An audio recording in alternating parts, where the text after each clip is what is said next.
बिस्मिल्लाहिर्रहमानिर्रहीम, अस्सलाम वालेकुम। Welcome back to our channel. उम्मीद है आप सब खैरियत से होंगे। आज हम आपके लिए एक और न्यू इंटरेस्टिंग वीडियो लेकर आए हैं। आज की वीडियो बहुत ही इंटरेस्टिंग होने वाली है और आज का जो टॉपिक है हमारा वो है बैलेंस ऑफ पेमेंट। हम तमाम न्यू आने वाले व्यूअर्स को भी खुशामदीद कहते हैं। अगर अभी तक आपने हमारा चैनल सब्सक्राइब नहीं किया तो चैनल को सब्सक्राइब करें और बेल आइकन प्रेस कर लें ताकि आने वाली तमाम वीडियोस आप तक टाइमली पहुंचती रहें। तो आइए बगैर किसी देर के हम अपनी वीडियो का आगाज़ करते हैं।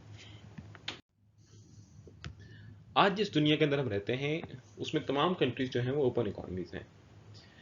ओपन इकोनॉमी का मतलब ये होता है कि जो एक कंट्री है वो दूसरी कंट्रीज के साथ इंटरनेशनल ट्रेड करता है, उसके बॉर्डर्स ओपन है ट्रेड के लिए। ऐसी इकोनॉमी को हम ओपन इकोनॉमी कहते हैं। आज की वर्ल्ड के अंदर तकरीबन 99% ऑफ द कंट्रीज जो हैं वो ओपन इकोनॉमीज हैं। चंद कंट्रीज क्लोज्ड इकोनॉमीज हैं लाइक नॉर्थ कोरिया वगैरह। बाकी तमाम कंट्रीज ओपन इकोनॉमीज हैं कि एक कंट्रीज जो है वो दूसरी कंट्री के साथ इंटरनेशनल ट्रेड रिलेशंस जो है वो रखता है। अब एक कंट्री दूसरे मुल्कों के साथ किस किस तरह के ट्रांजेक्शन्स करता है या किस किस तरह की डीलिंग की जाती है, उसमें हमारे पास मेजर जो ब्रॉडर टर्म्स हैं वो तीन हैं। नंबर वन के ऊपर है विजिबल आइटम्स, कि एक कंट्री दूसरे आइटम्स के साथ विजिबल आइटम्स के अंदर ट्रेड करता है। जिस तरह हम गाड़ियाँ मंगवाते हैं बाहर से, ऐसे ही हम यहाँ से जो है वो कॉटन टेक्सटाइल वगैरह जो है वो बाहर भेजते हैं। सेकंड है इनविजिबल आइटम्स। इनविजिबल आइटम्स हम सर्विसेज को कहते हैं। उसमें हमारी जो ट्रांसपोर्ट सर्विसेज हैं, मेडिकल सर्विसेज हैं, इसके अलावा जो फ्रीलांसिंग सर्विसेज आजकल बहुत ज़्यादा टर्म इस्तेमाल होती है, जो हम यहाँ से बैठे हुए एजेंसी सर्विसेज प्रोवाइड करते हैं, वो भी इसके अंदर शामिल है। और थर्ड नंबर पे जो हमारी इन्वेस्टमेंट के ट्रांसफर्स हैं, कैपिटल ट्रांसफर जिसे हम कहते हैं, जिसमें हम कैपिटल जो है इसका इनफ्लो और आउटफ्लो, जैसे बाहर की कंट्रीज़ के जो इन्वेस्टर हैं वो हमारी कंट्री के अंदर इन्वेस्टमेंट करते हैं और हमारे कंट्री के जो इन्वेस्टर्स हैं वो बाहर की कंट्री के अंदर इन्वेस्टमेंट करते हैं। तो ये कैपिटल इनफ्लो एंड आउटफ्लो भी होता है। तो ये इन तीन तरीकों से जो है वो एक कंट्री बाकी ममालिक के साथ डीलिंग कर सकता है: visible items, invisible items and capital transfers.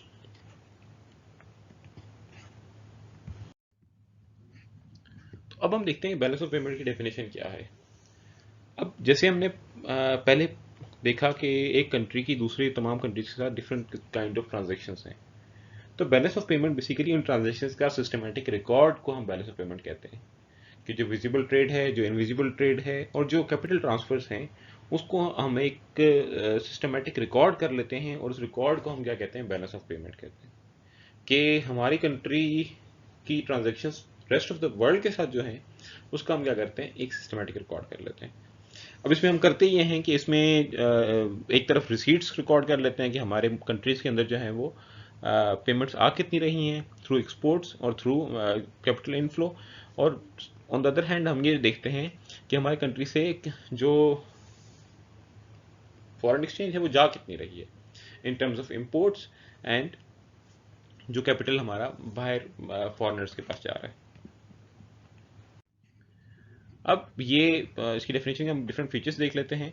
ये सिस्टमेटिक रिकॉर्ड है तमाम ट्रांजैक्शंस का, एक कंट्री की तमाम ट्रांजैक्शंस का रेस्ट ऑफ द वर्ल्ड के साथ। इसमें तमाम ट्रांजैक्शंस शामिल होती हैं, visible as well as invisible.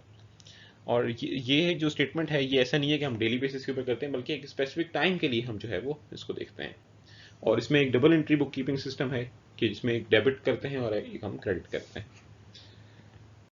अब इसी इसी के साथ एक मिलती जुलती टर्म है, वो है balance of trade. Balance of trade जो है वो एक कंट्री की इंपोर्ट और एक्सपोर्ट्स का जो डिफरेंस होता है उसको हम बैलेंस ऑफ ट्रेड कहते हैं।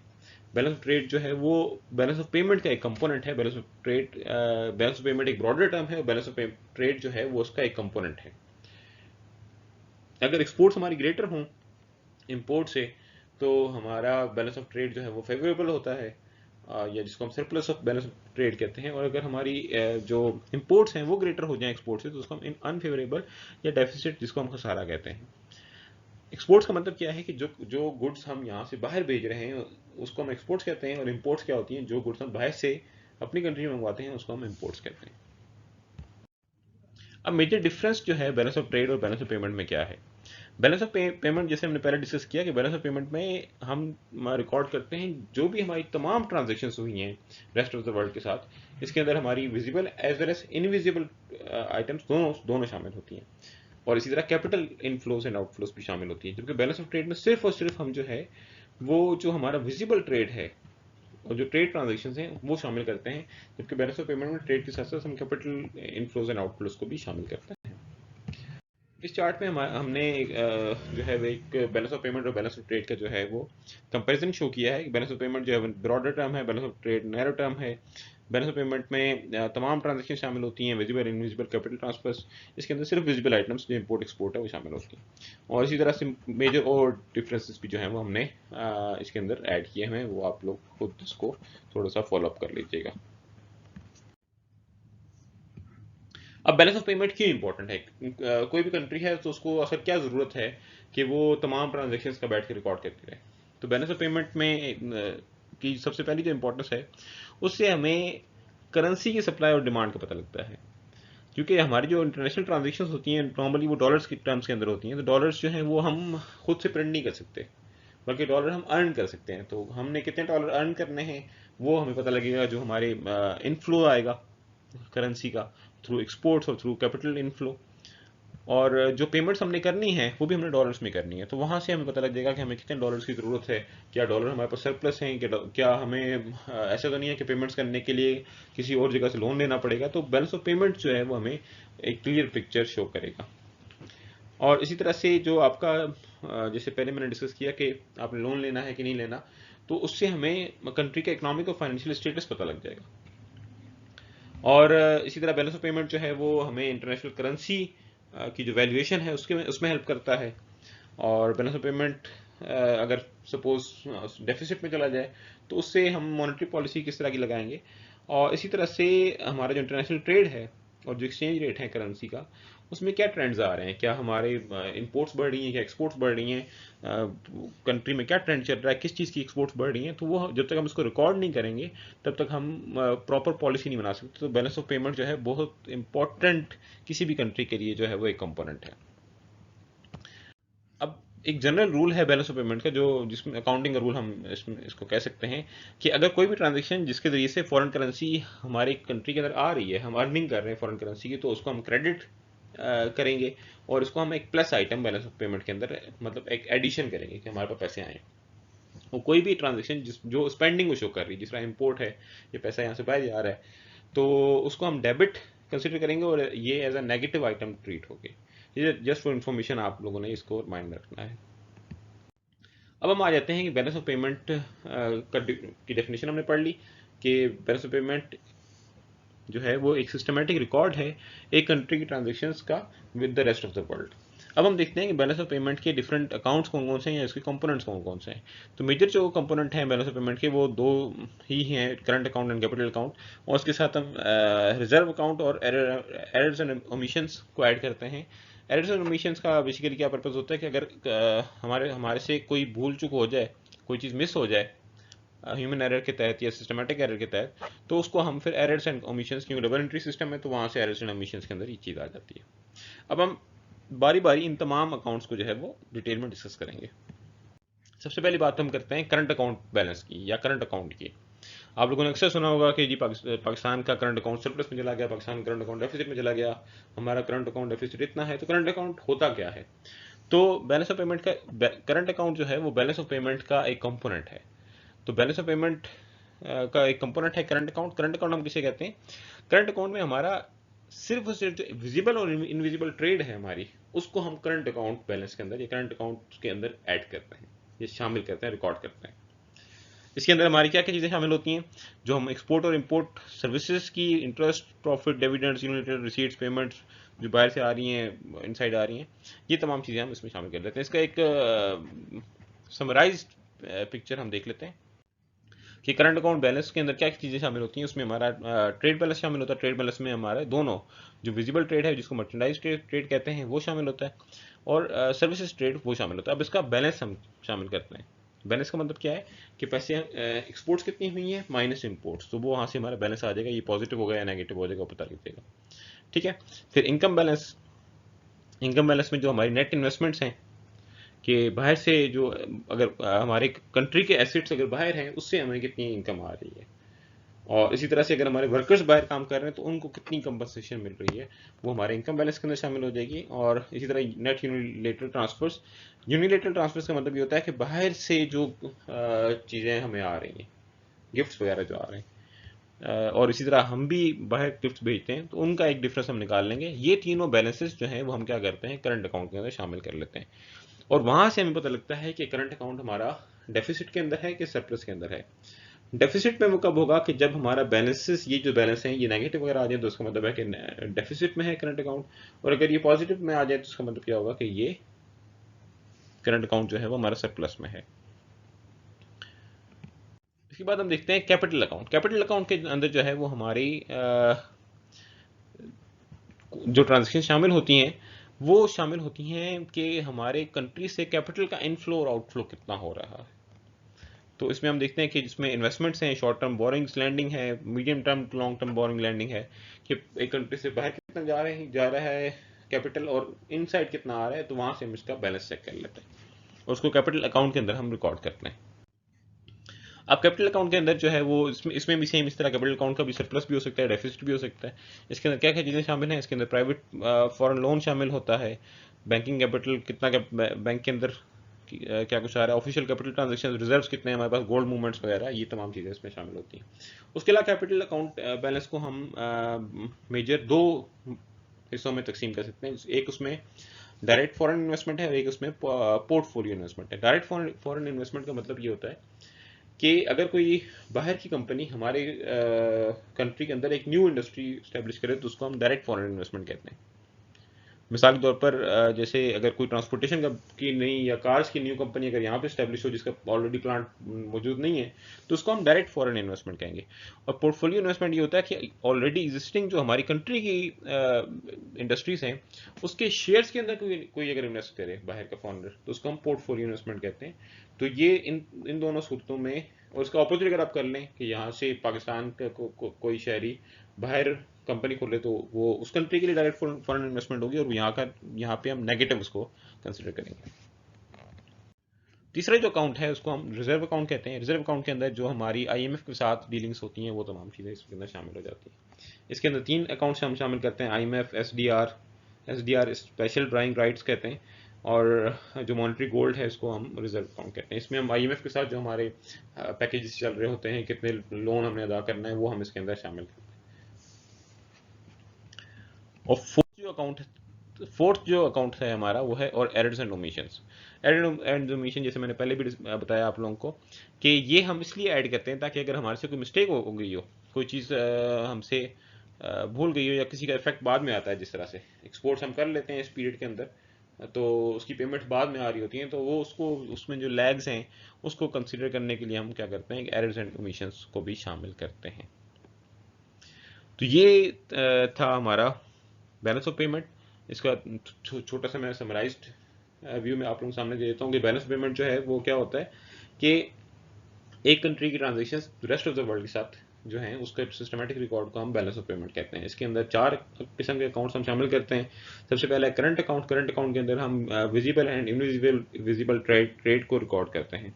सेकंड है कैपिटल अकाउंट। कैपिटल अकाउंट के अंदर हम जो इन्वेस्टमेंट्स वगैरह हैं उसके इनफ्लो और आउटफ्लो को रिकॉर्ड करते हैं। थर्ड जो है वो रिजर्व अकाउंट है। रिजर्व अकाउंट के अंदर जो आईएमएफ है, मॉनेटरी गोल्ड है, और उसके अलावा एसडीआर, उसको रिकॉर्ड करते हैं। फोर्थ एरर्स एंड ओमिशंस, कि अगर कोई जो लीड्स एंड लैग्स हैं उसको हम रिकॉर्ड कर लेते हैं।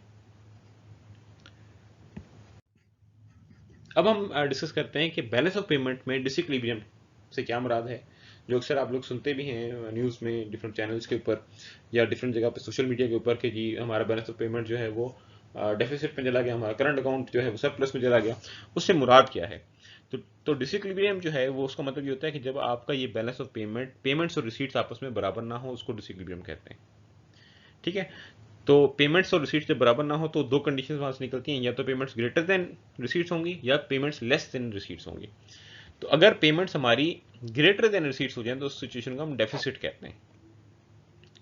के खसारा है कि हमने अदायगियां ज़्यादा करनी है, पेमेंट ज़्यादा करनी है, और रिसीट्स क्या है हमारी लेस हैं, तो उसको हम बैलेंस ऑफ पेमेंट का डेफिसिट कहते हैं। और सरप्लस कब होगा? कि जब हमारी payments is less than receipts हो, कि रिसीट्स ज़्यादा हैं, कंट्री में करेंसी हमारे पास ज़्यादा आ रही है, और हमने जो पेमेंट्स करनी है वो कम है, तो उसका मतलब क्या है कि हम सरप्लस के अंदर हैं, जो कि एक पॉजिटिव साइन होता है किसी भी कंट्री के लिए।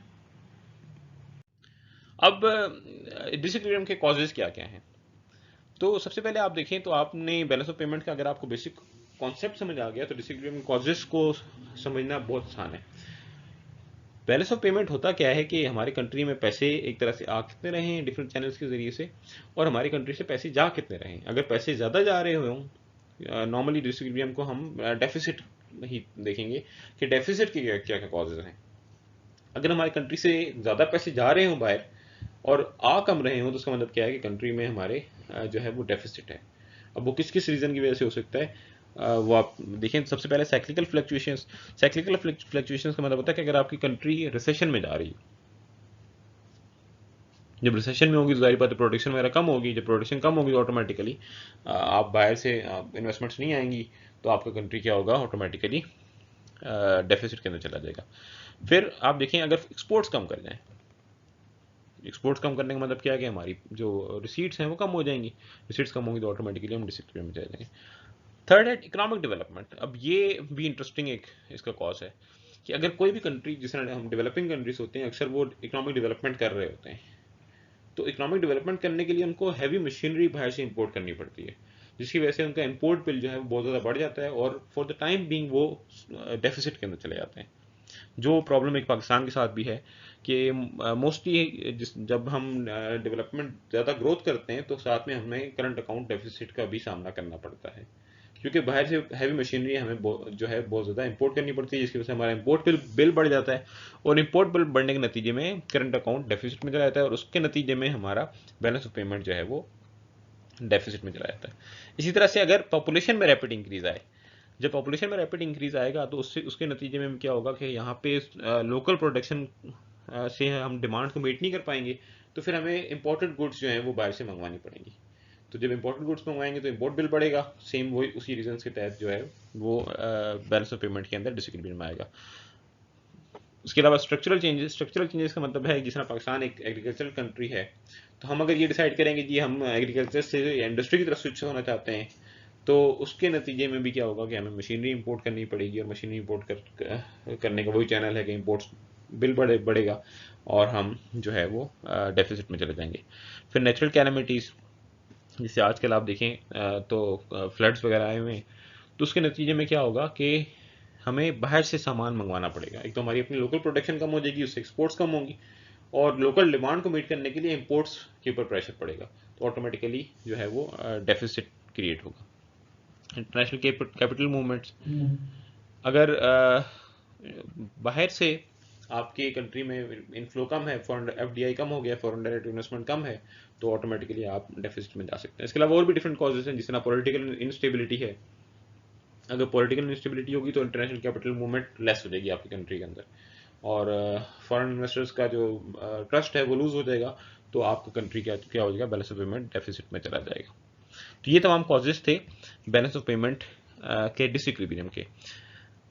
अब हम थोड़ा सा स्टडी करेंगे कि इनको हम ठीक कैसे कर सकते हैं। तो इनको अगर हम रिवर्स करते हैं तो इसको हम ठीक कर सकते हैं।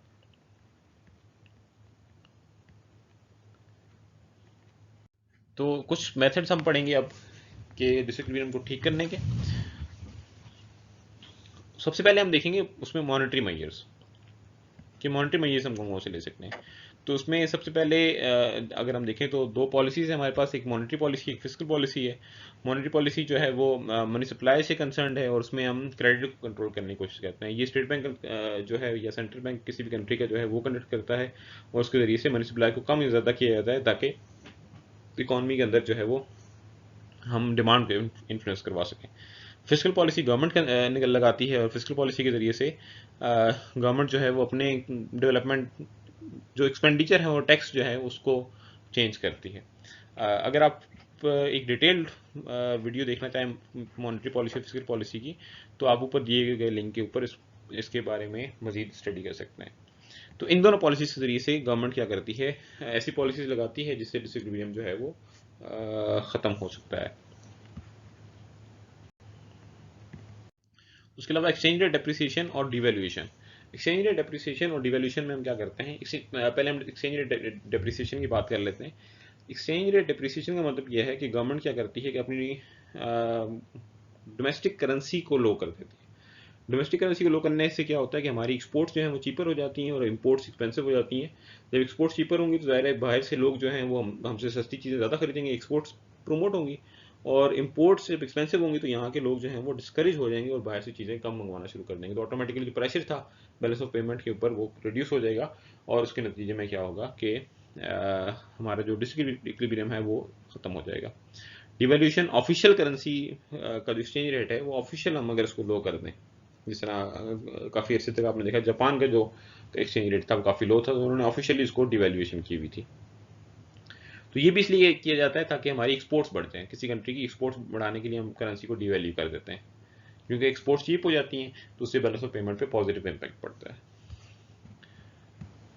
उसके अलावा एक और जो इम्पैक्ट है वो डिफ्लेशन। डिफ्लेशन का मतलब है फॉलिंग प्राइसेस। अब फॉलिंग प्राइसेस आप कैसे कह सकते हैं कि अगर आप मनी सप्लाई को रिड्यूस कर दें तो आपकी कंट्री के अंदर डिफ्लेशन आ सकती है। अब डिफ्लेशन का भी वही मैकेनिज्म है कि जब आप डिफ्लेशन होगी तो प्राइसेस रिड्यूस हो जाएंगी। प्राइसेस रिड्यूस होने का मतलब क्या है कि बाहर की कंट्रीज के जो लोग हैं वो हमसे हमारी प्रोडक्ट को चीप उनको लगेंगी।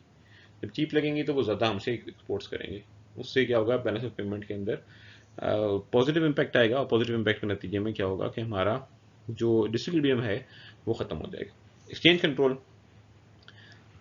कि अगर हम जितने भी एक्सपोर्टर्स हैं वो उन उनके ऊपर हम कड़ी निगरानी रखें कि जो पेमेंट्स आ रही हैं उनकी वो थ्रू प्रॉपर चैनल आए। प्रॉपर चैनल के बाद वो अपने सारे एक्सचेंज को क्या करें, सरेंडर करें। सरेंडर का मतलब ये है कि डॉलर्स जो है वो गवर्नमेंट के पास रखवा दें और उसके बदले में जो लोकल करेंसी है वो लेकर अपने घर जाएं। तो उससे क्या होगा कि आपका जो करेंसी है उसके ऊपर प्रेशर थोड़ा कम हो जाएगा। आपकी सप्लाई ऑफ डॉलर्स बढ़ जाएगी कंट्री के अंदर। जब सप्लाई ज़्यादा होगी और डिमांड कम होगी तो ऑटोमेटिकली बैलेंस ऑफ पेमेंट के अंदर जो है वो डिसइक्विलिब्रियम जो है वो बेहतरी की तरफ चला जाएगा। अब ये सारे मॉनेटरी मेजर्स हैं। इसके अलावा कुछ नॉन मॉनेटरी मेजर्स हैं। नॉन मॉनेटरी मेजर्स में पॉलिसीज आ जाती हैं, जिसमें दो फेमस पॉलिसीज हैं। एक को हम एक्सपोर्ट प्रमोशन पॉलिसी कहते हैं और एक को हम इम्पोर्ट सब्सटीट्यूट पॉलिसी कहते हैं। और अगर आप देखें तो ये बेसिक कोर भी हैं एक तरह से बैलेंस ऑफ पेमेंट की, क्योंकि हमने कहा कि बैलेंस ऑफ पेमेंट क्या है कि बाहर से पैसे आ कितने रहे हैं और बाहर पैसे जा कितने रहे हैं। तो उसमें जो सबसे बड़ा हमारा जो कंपोनेंट है वो आप देखें तो वो ट्रेड है, ट्रेड बैलेंस। तो हम क्या करें कि या तो जो पैसे आ रहे हैं हमारे पास जो एक्सपोर्ट्स के जरिए से आते हैं उसको प्रमोट करें, कि जो चीज़ें हम बना सकते हैं यहाँ पे जिसमें हम एक्सपर्ट्स हैं उसको मजीद प्रमोट करें। जिसमें पाकिस्तान की एग्जांपल अगर हम लें तो पाकिस्तान में जिस तरह टेक्सटाइल इंडस्ट्री है, इसी तरह से सर्जिकल इंडस्ट्री है, और ये जो इंडस्ट्रीज हैं उसको मजीद प्रमोट करें और डिफरेंट और कंट्रीज़ को एक्सप्लोर करें, वहाँ से ज़्यादा एक्सपोर्ट्स अर्निंग को कमाने की कोशिश करें। तो ऑटोमेटिकली क्या होगा, डिसइक्विलिब्रियम हमारा रिड्यूस हो जाएगा। सेकेंड तरीका इसको रिड्यूस करने का ये होता है कि आप ऐसा अगर आप एक्सपोर्ट प्रमोट नहीं करते तो आप एक काम करें कि अपने इंपोर्ट्स को कम करें। जो चीज़ें आप बाहर से मंगवाते हैं वो चीज़ें आप लोकल मैन्युफैक्चरिंग करने लग जाएं। इसको हम इंपोर्ट सब्सटीट्यूशन कहते हैं कि हम जो एक प्रोडक्ट इंपोर्ट कर रहे हैं उसको सब्सटीट्यूट यहाँ पाकिस्तान में बनाने लग जाएं, तो इसको हम इंपोर्ट सब्सटीट्यूट कहते हैं। इन दोनों पॉलिसी के जरिए से हम बैलेंस ऑफ पेमेंट का डिसइक्विलिब्रियम को रिड्यूस कर सकते हैं। इसके अलावा इंपोर्ट को कंट्रोल करने के कुछ और तरीके भी हैं कि हम क्या करें, कोटास लगा दें। कोटा का मतलब ये होता है कि हम एक क्वांटिटी को फिक्स कर लें। कि मिसाल के तौर पर मैं कहता हूँ कि ये हम अगर बहुत ज़्यादा फॉरेन कार्स इस्तेमाल करते हैं तो हम कंट्री का एक ईयर का कोटा फिक्स कर लें कि एक साल में 1000 कार से ज़्यादा इंपोर्ट नहीं होंगी। तो उससे क्या होगा, इंपोर्ट बिल के ऊपर आपका थोड़ा सा प्रेशर रिड्यूस हो जाएगा। सेकंड तरीका ये है कि आप टैरिफ लगाएं। टैरिफ जो है वो टैक्सेस ऑन इम्पोर्ट है, ठीक है। तो उसमें टैरिफ का फ़ायदा भी यही होता है कि आप जब टैरिफ लगाते हैं तो एक तो गवर्नमेंट को रेवेन्यू आता है, एक बेनिफिट इसका ये है। सेकंड इसका बेनिफिट ये है वो ये है कि आपकी इंपोर्टेड प्रोडक्ट जो है वो एक्सपेंसिव हो जाती है।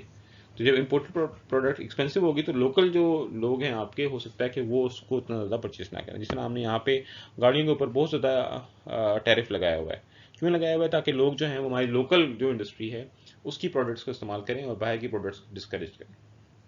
तो इन तमाम तरीकों से हम बैलेंस ऑफ पेमेंट को के डिसइक्विलिब्रियम को ख़त्म कर सकते हैं।